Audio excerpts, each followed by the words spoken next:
राधे राधे दोस्तों, जय श्री कृष्णा। स्वागत है आपका हमारे चैनल पर। आप सभी को योगिनी एकादशी की हार्दिक शुभकामनाएं। दोस्तों, भगवान विष्णु को प्रसन्न करने के लिए एकादशी तिथि को शुभ माना जाता है। पंचांग के अनुसार आषाढ़ माह में योगिनी एकादशी मनाई जाती है। इस दिन श्री हरि और मां लक्ष्मी की पूजा अर्चना करने का विधान है, साथ ही व्रत किया जाता है। मान्यता के अनुसार इस व्रत को करने से व्यक्ति को जीवन में सभी सुख मिलते हैं और भगवान विष्णु की कृपा से रुके हुए काम पूरे होते हैं। तो चलिए इस वीडियो में जानते हैं कि योगिनी एकादशी का व्रत साल 2025 में कब रखा जाएगा, पूजा का शुभ मुहूर्त क्या रहेगा, व्रत पारण का शुभ समय क्या है, पारण की विधि क्या है, पारण किस चीज को खाकर करना है और इसकी संपूर्ण पूजा विधि क्या है। योगिनी एकादशी व्रत को करने वालों को कौन से नियमों का पालन करना जरूरी है, इसकी भी जानकारी आपको इस वीडियो में प्राप्त होगी। तो चलिए बात करते हैं योगिनी एकादशी की। दोस्तों, हिंदू धर्म में योगिनी एकादशी का विशेष महत्व है। विष्णु पुराण और पद्म पुराण के एकादशी महात्म्य खंड के अनुसार योगिनी एकादशी व्रत करने से 88,000 ब्राह्मणों को भोजन कराने के बराबर पुण्य की प्राप्ति होती है। आपको बता दें कि योगिनी एकादशी का दिन पूर्ण रूप से भगवान विष्णु की उपासना के लिए समर्पित होता है। योगिनी एकादशी पर लोग व्रत रख विधि विधान से लक्ष्मी नारायण जी की पूजा करते हैं। साथ ही शुभ कार्यों में सिद्धि पाने के लिए विशेष उपाय भी करते हैं। इस व्रत को करने से भगवान विष्णु की कृपा से व्यक्ति की सभी मनोकामनाएं पूर्ण होती हैं। मान्यता के अनुसार सच्चे मन से एकादशी व्रत करने से जीवन में कभी भी धन की कमी का सामना नहीं करना पड़ता है। इसलिए कहा जाता है कि सभी लोगों को यह व्रत जरूर रखना चाहिए। दोस्तों, एकादशी तिथि पर दान करने का विशेष महत्व है, तो ऐसे में योगिनी एकादशी के दिन पूजा करें और मंदिर या गरीब लोगों में अन्न, धन और कपड़े आदि चीजों का दान करें। धार्मिक मान्यता के अनुसार इन चीजों का दान करने से साधक को धन की प्राप्ति होती है, साथ ही मां लक्ष्मी की प्रसन्न होती हैं। इसके अलावा एकादशी के दिन मां तुलसी की पूजा अर्चना करने का विधान है, तो ऐसे स्थिति पर तुलसी के पास दीपक जलाकर आरती करें। ऐसा माना जाता है कि मां तुलसी की पूजा करने से धन से जुड़ी समस्या दूर होती है, साथ ही जीवन में सभी संकट दूर होते हैं। योगिनी एकादशी का व्रत कब रखना है, पारण कब किया जाएगा, यह जानने से पहले इस व्रत के नियम जानना जरूरी है। साथ ही इस दिन क्या नहीं करना है यह भी समझ ले।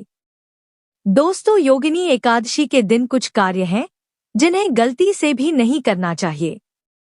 दोस्तों, योगिनी एकादशी के दिन निर्जल उपवास धारण करें। यदि आप निर्जल नहीं रख सकते तो आप जल पीकर या फिर फलाहार करके भी इस व्रत को कर सकते हैं। और एक बात का ध्यान रखें कि आप एकादशी के दिन साबुन से स्नान ना करें।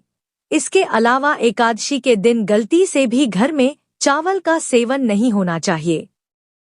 दोस्तों, एकादशी जैसी पवित्र तिथि के दिन घर पर तामसिक चीजों का भी सेवन वर्जित होता है। इस दिन आप मांस, मदिरा, शराब, प्याज, लहसुन का सेवन घर पर ना करें। दोस्तों, व्रत के साथ दान का भी विशेष महत्व है। ठंडी वस्तुओं जैसे आम, खरबूजा, शरबत, ठंडाई, जल आदि का दान करना शुभ फलदायक माना गया है। इस दिन अन्न, वस्त्र और धन का दान भी उत्तम होता है। और एकादशी के दिन भूलकर भी तुलसी में जल नहीं चढ़ाना चाहिए और इस दिन तुलसी के पत्ते तोड़ने भी नहीं चाहिए। इसके अलावा योगिनी एकादशी के दिन दातुन आदि ना करें, दूसरों की निंदा आदि ना करें। इसके अलावा इस दिन पूर्णतः ब्रह्मचर्य का पालन करें और एकादशी के व्रत के नियमों का पालन आप दशमी तिथि से ही करें। दशमी से लेकर द्वादशी तक पूर्णतः ब्रह्मचर्य का पालन करें। दोस्तों, योगिनी एकादशी का व्रत कब रखना है, पारण कब किया जाएगा, इसकी जानकारी दे उससे पहले इसकी पूजा विधि जरूर समझ ले। व्रती को योगिनी एकादशी के दिन सुबह जल्दी उठकर स्नान आदि करके हो सके तो पीले रंग के वस्त्र धारण करने चाहिए। इसके बाद सूर्य देव को जल अर्पित करें। फिर पूजा स्थल को साफ सुथरा कर गंगाजल छिड़क कर पवित्र कर ले। सभी पूजा सामग्री एकत्रित कर ले। बात करें पूजन सामग्री की तो इसमें आपको एक लकड़ी की चौकी या पटा चाहिए, साथ ही भगवान विष्णु जी की मूर्ति या फोटो, जल का लोटा, पीले फूल, माला, चंदन, रोली, मौली, अक्षत, पान, सुपारी, लौंग, इलायची, धूप, दीप, इत्र, जनेऊ, नैवेद्य में फल और मिठाई आदि ले ले और पंचामृत भी बनाएं। साथ में कुछ दक्षिणा भी शामिल जरूर करें। आप सारी सामग्री एकत्र कीजिए और आसन लगाकर पूर्व या उत्तर की ओर मुख करके बैठ जाइए। अब लकड़ी की चौकी या पटा रख ले, उसमें पीला कपड़ा बिछाकर भगवान विष्णु जी की मूर्ति या फोटो को स्थान दे। अब सबसे पहले व्रत, पूजा और दान का संकल्प ले। इसके लिए अपने सीधे हाथ में थोड़ा सा जल, पुष्प, अक्षत और एक सिक्का ले और भगवान विष्णु का ध्यान करके अपना नाम, अपना गोत्र, जिस स्थान पर बैठकर आप संकल्प कर रहे हैं वहां का मकान नंबर, क्षेत्र का नाम, शहर का नाम लेकर भगवान से व्रत और पूजन निर्विघ्न पूर्ण हो इसके लिए प्रार्थना करें। घर परिवार की खुशहाली की कामना करें। अगर कोई विशेष मनोकामना है तो उसे भी बोलिएगा। अब संकल्प की सामग्री भगवान के चरणों में अर्पित कर दीजिए। इस प्रकार से आपको संकल्प करना है। संकल्प करने के बाद अब पूजन आरंभ करेंगे। सबसे पहले भगवान विष्णु जी को जल अर्पित करेंगे। इसके बाद पंचामृत से भगवान को स्नान कराएंगे। आप पंचामृत में कच्चा दूध, दही, घी, शहद, शक्कर शामिल करें। यदि आपके पास भगवान की धातु की मूर्ति है तो आप पंचामृत से सीधे स्नान कराएं। यदि तस्वीर है तो एक फूल ले, उसमें पंचामृत लगाकर भगवान को अर्पित कर दे। पंचामृत से स्नान करने के बाद पुनः शुद्ध जल से स्नान कराएं, यानी शुद्ध जल अर्पित करें। अब भगवान को वस्त्र के रूप में मौली का टुकड़ा अर्पित कीजिएगा। अब भगवान को यज्ञोपवीत यानी जनेऊ अर्पित करेंगे। जनेऊ पर पहले रोली लगाकर तिलक कर दीजिएगा। इसके बाद शुद्ध घी का दीपक जलाए, धूप जलाए। अब पुष्प व रुई में थोड़ा इत्र लगाकर भगवान को अर्पित करें। इसके बाद रोली या चंदन का तिलक लगाएं, अक्षत अर्पित करें और भगवान को पुष्प माला चढ़ाए। अब भगवान को हाथ से दीप दिखाए बिना दीपक को उठाए हुए या पुष्प में धूप दिखाकर भगवान को अर्पित कर दे। अब भगवान को भोग लगाए। इसमें आप फल, मिठाई, मिश्री, बताशा और भगवान जी को पंचामृत का भोग जरूर लगाए। साथ में तुलसी का पत्ता जरूर रखे। भोग लगाने के बाद जल का आचमन करें। इसके बाद भगवान को तांबूल यानी कि पान के पत्ते पर 2 लौंग, 1 इलायची, 1 सुपारी रखकर अर्पित करें। इसके बाद अपनी इच्छानुसार भगवान को कुछ ना कुछ दक्षिणा भी अर्पित करें। साथ में आप जो कुछ इस दिन दान करने वाले हैं वह सामग्री भी पूजन स्थल पर जरूर रखें, उसका भी पूजन करें। इसके बाद हाथ जोड़कर भगवान से प्रार्थना कीजिए, हे भगवान, हमारे व्रत और पूजन को स्वीकार करें।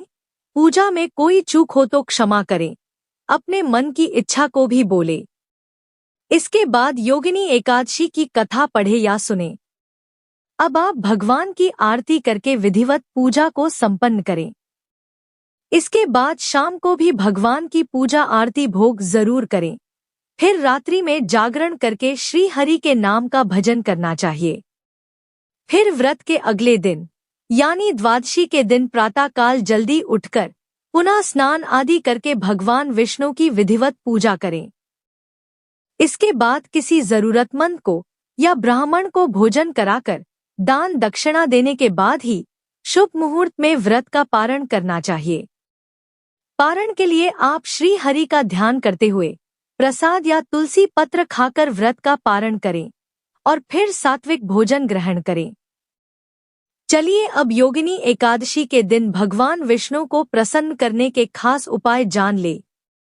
दोस्तों, योगिनी एकादशी की शाम को तुलसी के पौधे के पास गाय के घी का दीपक जलाने से दरिद्रता दूर होती है और इस दिन किया गया दान कई गुना फल देता है। खासकर पीले रंग के वस्त्र और मिठाइयां दान करने से भाग्य बलवान होता है। मान्यता है कि केसर का भोग लगाने से विष्णु जी जल्दी प्रसन्न होते हैं और मनचाही इच्छा पूरी करते हैं। इस दिन सुबह स्नान में थोड़ा सा गंगाजल मिलाकर नहाने से शरीर शुद्ध होता है और मन शांत रहता है।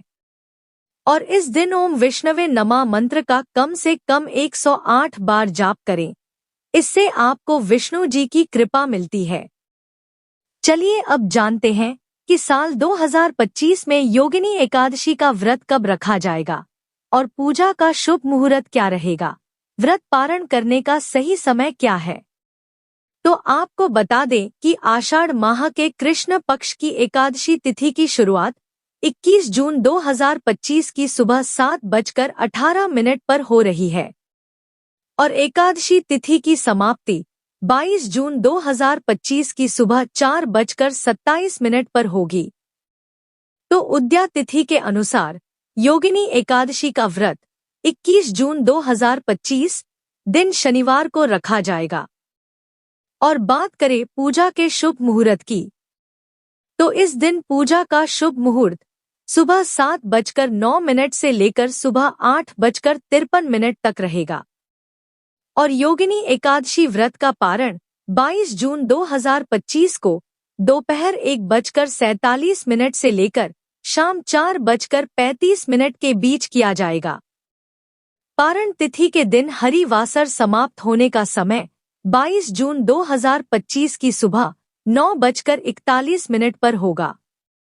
21 जून 2025 को योगिनी एकादशी पर अश्विनी नक्षत्र बन रहा है, जो शाम 7:50 तक रहेगा। इस पर अतिगंड योग भी बना रहेगा, जो रात 8:28 तक रहेगा। तो दोस्तों, यह जानकारी आपको अच्छी लगी तो कमेंट में जय श्री हरि या जय लक्ष्मी नारायण जरूर लिखें। वीडियो थोड़ा भी अच्छा लगा हो तो कृपया वीडियो को लाइक अवश्य करें, शेयर करें और साथ ही साथ हमारे चैनल को सब्सक्राइब करें। धन्यवाद।